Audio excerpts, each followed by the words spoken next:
திராவிட பேச்சரங்க நேயர்களுக்கு வணக்கம். இன்று நம்மோடு பல்வேறு கருத்துக்களை பகிர்ந்துக்கிறதுக்காக திராவிட இயக்க தமிழர் பேரவையிலிருந்து மாவட்ட செயலாளர் தோழர் சாரதா தேவி அவர்கள் நம்மோடு இணைஞ்சிருக்காங்க. தோழர் வணக்கம். தோழர் வணக்கம். வணக்கம் தோழர். வணக்கம். ரொம்ப மகிழ்ச்சி. ரொம்ப நாள் கழிச்சு பேசுறோம். திராவிட பேச்சு பேசுறோம். ஆமா, சரிங்க தோழர். தோழர், நேற்று கலைஞர் எனும் தாய் நூல் வெளியீட்டு விழா பார்த்திருப்பீங்க. அதுல சூப்பர் ஸ்டார் ரஜினிகாந்த் அவர்கள் சிறப்பு ஏற்புரை புத்தகத்தை வாங்கிக்கூடிய ஏற்புரையாளராக புத்தகத்தை வாங்கிக்கிட்டாரு. அந்த புத்தகத்தை வாங்கிக்கிட்டு அவர் சிறப்புரை நிகழ்த்தினாரு. அந்த சிறப்புரையில அவர் பேசியிருக்காரு. பழைய ஒரு டீச்சர்ஸ்க்கு புது ஸ்டூடெண்ட்ஸ்னா பிரச்சனை இல்லை, பழைய ஸ்டூடெண்ட்ங்களை சமாளிக்கிறதுக்கு தான் பெரிய சவாலானதா இருக்கும் அப்படின்னு சொல்லிட்டு பேசிட்டு, குறிப்பா துரைமுருகன் ஐயாவை பார்த்து மேற்கோள் காட்டி பேசியிருப்பாரு. அவர் கலைஞர் கண்ணுக்கு கையை விட்டு விரல விட்டு ஆட்டினவரு அப்படின்னா மேற்கோள் காட்டி பேசிட்டு நம்ம சிஎம்க்கு ஹேட்ஸ்அப் வணக்கம் சொல்லியிருப்பாரு. என்ன விஷயத்துக்காக அவர் அப்படி ஒரு விஷயத்த கோட் பண்ணாரு அப்படின்னு சொல்லிட்டு உங்களுடைய பார்வையில சொல்லுங்க சொல்லலாம். சரி, என்னுடைய பார்வையை சொல்றேன். அதாவது அவர் சொல்றது, நான் ரஜினியோட பேச்சை கேட்டேன். ரஜினி ஒரு நேர்மையான ஒரு பார்வையை தான் வச்சிருக்காரு அப்படின்னு தான் நான் சொல்ல முடியும். ஏன்னா ஒரு கலைஞரோட கொஞ்சம் நெருக்கமான பழக்கம் இருந்த ஒரு நண்பராகவும், ஒரு ஆளுமையை, ஒரு அரசியல் ஆளுமை, ஒரு கலை ஆளுமை, ஒரு எழுத்தாளுமை, அவரை முழுதுமாக கொஞ்சம் உள்வாங்கின ஒரு பர்சனா தான் அவர் பேசினாரு அப்படின்னு தான் நான் நினைக்கிறேன். இவர் இப்ப நிறைய விஷயம் சொல்றாரு. கலைஞருடைய பண்பு எத்தகையது, அவர் விமர்சனங்களை எப்படி எடுத்துக்கொள்வாருங்கிறது ரொம்ப அழகா அவர் சொன்னார். விமர்சனங்களை இதுவரை பத்திரிகையாளரை அவ்வளவு கன்வீனியன்டா, அவ்வளவு எளிமையாக ஹேண்டில் பண்ண ஆளுமைகளே கிடையாது. ஆளுமைகள் கிடையாது. யாரு பேட்டி கிட்ட ஒரு கோபம் எல்லாமே இல்ல. இப்ப நம்ம சீன் பார்க்கிறோம், கூடி பாக்குறோம், பாக்குறோம், கோபப்படுறவங்களை பாக்குறோம், கொந்தளிக்கிறவங்களை பாக்குறோம், மறைச்சு பாக்குறோம். ஆனா கலைஞர் எப்போதுமே அவர் வீணை மாதிரின்னு சொல்றாரு. ஒரே மாதிரி சுரத்தோட அதுக்கு சொல்றாரு. அப்ப அவரு அந்த மாதிரி ஒரு நேர்மறையான ஒரு கருத்தை தான் வைக்கிறாரு அப்படிங்கிற மாதிரிதான் பார்க்க முடியுது ரஜினி அவர்கள். அவர் சொன்ன, நீங்க சொல்ற மாதிரி இந்த ஸ்டூடெண்ட்ஸ் அப்படின்னு சொல்லி சொல்றாரு இல்ல, பழைய ஸ்டூடெண்ட்ஸ் புது ஸ்டூடெண்ட்ஸ் அப்படின்னு சொல்லிட்டு, அது கொஞ்சம் உண்மையான விஷயம்தான். ஏன்னா புதியவர்களை ஓரளவு இவர் கட்டுப்படுத்திட முடியும். ஏன்னா அவர் ஏற்கனவே தலைவரா இருந்து புதியதாக வருபவர்கள் அவரைத்தான் தலைவராக அறிமுகமாறாங்க. அதனால எளிமையாக முடியும். ஆனால் ஏற்கனவே இவர் தலைவர் ஆவதற்கு முன்பே கலைஞருடைய காலத்திலிருந்து இருக்கக்கூடியவர்களுக்கு புதிய தலைவர் தான். அவர்கள் சீனியாரிட்டி இருக்கு. சொல்ற ரேங்க் வாங்கிட்டு அதே கிளாஸ்ல இருக்கிறவங்க,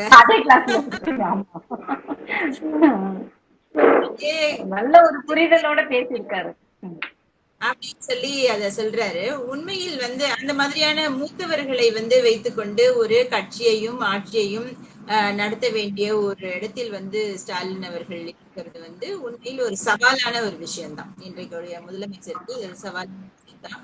ஏன்னா எப்படின்னா நெருக்கடிகள் பல்வேறு விஷயங்களில் நெருக்கடிகளை அவர்கள் கொடுத்து பழக்கப்பட்டிருப்பாங்க. அவங்களுடைய பேச்சை கேட்டுதான் ஒருவேளை கலைஞர் முடிவுகள் கூட எடுத்திருக்கலாம். அப்ப அந்த மாதிரியான ஆட்கள் என்ன செய்வாங்கன்னா, தொடர்ச்சியாக நமக்கு அதே மாதிரியான ஒரு செல்வாக்கு புதிய தலைவரிடம் இருக்க வேண்டும் அப்படின்னு சொல்லி நினைக்கலாம். புதிய தலைவருக்கு ஒரு ஒரு மாடர்னான ஒரு சிந்தனை போக்கு, ஒரு அப்டேட்டான ஒரு சிந்தனை போக்கு,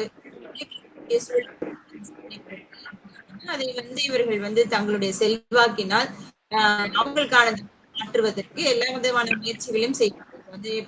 ஒரு எக்ஸாம்பிள் பாத்தீங்கன்னா, கூட்டணி இவங்களோட வச்சுக்கலாம், வச்சுக்க வேண்டாம், இவர்கள் தேவையில்லை அப்படிங்கிற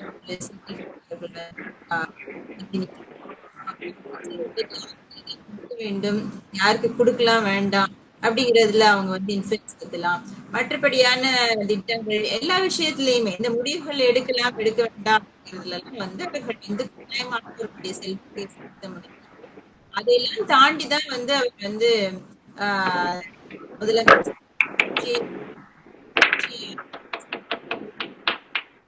அப்படிங்கிறது வந்து அவர் சொன்னது சரியான செய்திதான். கலைஞருக்கு மிக நெருக்கமானவர்கள் ஒண்ணு. இன்னொன்னு அவர்கள் எல்லாம் வயதிலும் ரொம்ப மூத்தவங்க. வயதிலும் மூத்தவர்கள், அனுபவத்திலும் மூத்தவர்கள், ரொம்ப நெருக்கமாக ஏற்கனவே இருந்தவர்கள், செல்வாக்கு செலுத்தியவர்கள். இவர்களை வந்து ஒரு எப்படி வந்து நாம வந்து அவங்களுடைய வந்து எப்படி வந்து சரியா பயன்படுத்திக்கிறது அல்லது அவர்களை தாண்டி வேலையை செய்து முடிப்பது அப்படிங்கிறதுலாம் வந்து ரொம்ப சிக்கலான ஒரு செய்திதான். இன்னொரு செய்தியும் வந்து என்னன்னா, இப்ப அந்த மூத்த அமைச்சர்கள் பேசுறது அவங்க வந்து அந்த அந்த காலத்துல இருக்காங்க. ஒரு 20 ஆண்டுகள் 30 ஆண்டுகள் முன்பு அவர்கள் பார்த்த சமூகம், அவர்கள் பார்த்த பெண்கள், அவர்கள் பார்த்த ஏழைகள், அவர்கள் பார்த்த சாதிய விஷயங்கள் இதெல்லாம் இருக்கு இல்லைங்களா? இதெல்லாம் இதை தலையில் வைத்துக் கொண்டு அவர்கள் பேசக்கூடிய வார்த்தைகள் வந்து என்ன ஆகுதுன்னு சொன்னா கடும் விமர்சனத்துக்கு உள்ளாகுது. சில விஷயங்களை அவர்கள் சொல்வது ஓசி பஸ் கிடைக்குது அப்படின்னு சொல்றது, இது நலத்திட்டங்களையே கூட அவர்களுடைய அது வந்து பேக் ஃபயர் ஆகுது. அது வந்து மக்களிடையே கடும் விமர்சனங்களை வந்து கொண்டு வருது. அப்ப வந்து இவர் வந்து முதலமைச்சர் அதெல்லாம் தடுத்து தடுத்து இல்ல அப்படி இல்லை அப்படின்னு சொல்றதோ அல்லது இது மாதிரி எல்லாம் பேசாதீங்கன்னு சொல்றதோ ஏதோ ஒரு வகையில அதுல வந்து இடைவெளி வேண்டியிருக்கிறது, கட்டுப்படுத்த வேண்டியிருக்கிறது அப்படிங்கிறது ஒரு இன்னைக்கு வந்து ரொம்ப சென்சிட்டிவான ஒரு பப்ளிக் ஏத்த மாதிரி நம்ம வந்து பேசவும் செய்யணும். பேச்சில் கூட இப்ப நம்ம வந்து பழைய சொற்களை எல்லாம் நம்ம பயன்படுத்தவே முடியாது. ஒரு சண்டாளன்ற சொல் வந்து எவ்வளவு பெரிய பூமராங்க வந்து வருதுன்னு பாக்குறோம்ல. அப்ப அப்போ ஒரு 30 ஆண்டுகளுக்கு முன்பாக வந்து அது ரொம்ப எளிமையா கூட பயன்படுத்திருப்பாங்க. பயன்படுத்த முடியாது. சோ அப்படியும் சில சொற்கள் எல்லாத்தையுமே வந்து கவனமாக கையாளி வந்து கொஞ்சம் கோட்டை விடும்போது அதெல்லாம் வந்து ஆட்சிக்கு ஒரு நெருக்கடியாக மாறும்போது அதையெல்லாம் சமாளிக்கிற ஒரு பொறுப்பிலும் தலைவராகவும் இருக்கிறாரு, முதலமைச்சரும் ஆட்சிக்கு பொறுப்பானவராகவும் இருக்கிறதுனால இதெல்லாம் வந்து அவர் சமாளிச்சுட்டு இருக்கிறாரு அப்படிங்கிறதுனாலதான் ரஜினி அவர்கள் அவர் ஹேட்ஸ் ஆஃப் அப்படின்னு சொல்லி சொல்றாரு அப்படின்னு சொல்லி நான் நினைக்கிறேன். அந்த வகையில ரொம்ப வந்து எல்லா விஷயத்தையுமே வந்து உற்று கவனிக்கக்கூடியவராக ரஜினி இருக்கிறாரு அப்படிங்கிறது ஒரு எனக்கே கூட ஆச்சரியமான வியப்பான ஒரு செய்தி. மாதிரி இதையா ஒண்ணு செஞ்சுக்கிட்டு இவ்வளவு நாளா அரசியலுக்கு வரேன்னு பயமுறுத்திட்டு அப்படி எல்லாம் இருந்த ஆளு தானே அப்படின்னு கொஞ்சம் இதா யோசிக்கலாம். ஒரு பொலிட்டிக்கல் அப்சர்வரா ஒரு ஒரு நேர்மையான ஒரு பதிவை வச்சிருக்காரு அப்படின்னு தான் நான் நினைக்கிறேன். நல்லது தோழர். இப்போ இதனால வந்துட்டு இந்த சீனியர்கள் இருக்கிறதுனால முதல்வருக்கு ஏதாவது நெருக்கடி இருக்கலாம்னு சொல்ல வரீங்க? நெருக்கடியாகவும் இருக்கலாம். அவங்களுடைய ஆலோசனையும் கட்சியை வழி நடத்துவதற்கு நல்ல ஒரு ஆலோசனையும் வழங்கலாம் சீனியர்களாக இருந்து. பாசிட்டிவ் சைடும் இருக்கும், நெகட்டிவ் சைடும் இருக்கும். ஆமா இருக்கும். ஆனா அது ரொம்ப மூத்தவர்கள் போது அந்த பழைய பார்வைகள்ல இருந்து அவங்க இலகுவாக வந்து மாறிக்க மாட்டாங்க, அப்டேட் ஆகிக்க மாட்டாங்க. அந்த விஷயத்தில் வந்து கொஞ்சம் நெருக்கடிகள் வரும்னு சொல்றாங்க. கலைஞர்களே விரல விட்டார் சொன்னா அப்ப கலைஞர் இந்த மாதிரி நெருக்கடிகள் அப்படி சொல்றாரு. ஏன்னா அவர் சொல்ற சந்தோஷம்னு சொன்னா அது என்ன நிஜமா சந்தோஷம்னு சொல்றாங்களா இல்ல குறையா சந்தோஷம் சொல்றாங்களான்னு கூட புரிஞ்சுக்க முடியாது அப்படின்னு சொல்றேன். அது மாதிரி கொஞ்சம் அதெல்லாம் கூட சொல்றாரு. சரிங்க சார். சிறப்பான கலைஞர் எனும் தாய் அப்படின்னு ஒரு புத்தகமே வந்துட்டு ஒரு நூல். அந்த பேரே வந்துட்டு கலைஞர் வந்து இந்தியாவுக்கே வழிகாட்டியாக இருந்து தமிழ்நாட்டு மக்களுக்கே ஒரு தாயாக இருந்து பல்வேறு திட்டங்களை செயல்படுத்தினாரு அப்படிங்கிறதுக்கு இந்த பேரே வந்து கலைஞரை வந்து மிகவும் புகழின் உச்சிக்கு கொண்டு போயிருக்குன்னு சொல்லலாம். உண்மையும் தான். கலைஞர் வந்து ஒரு தாய் போலதான் வந்து மக்களுக்கு அவ்வளவு பேருக்கும் அவ்வளவு செக்ஷனுக்கும் வந்து நன்மை செஞ்சிருக்காரு. ஒரு மாற்றுத்திறனாளியாக இருந்தாலும், ஒரு திருநங்கையாக இருந்தாலும், ஒரு விளையாட்டுத்துறையாக இருந்தாலும் அவ்வளவு பேருக்குமே ஒரு அதாவது சவல பிள்ளையதான் தாய் வந்து நல்லா கவனிச்சுப்பாங்கன்னு சொல்ற மாதிரி யார் ரொம்ப பாதிக்கப்பட்டவங்களுக்கு அதிகமான அக்கறையும் அதிகமான கேர் எடுத்து கொடுத்து யாரும் நிறைய போராடாத முன்னாடியே வந்து இந்த மாதிரி வேலைகள் எல்லாம் செய்ததுல எல்லாம் வந்து கலைஞரை வந்து நம்ம இதே சொல்ல முடியாது. அந்த வகையில் அவர் வந்து தாய் அப்படி கலைஞர் எனும் தாய் அப்படின்னு சொல்றது வந்து ரொம்ப பொருத்தமான ஒரு பெயர்.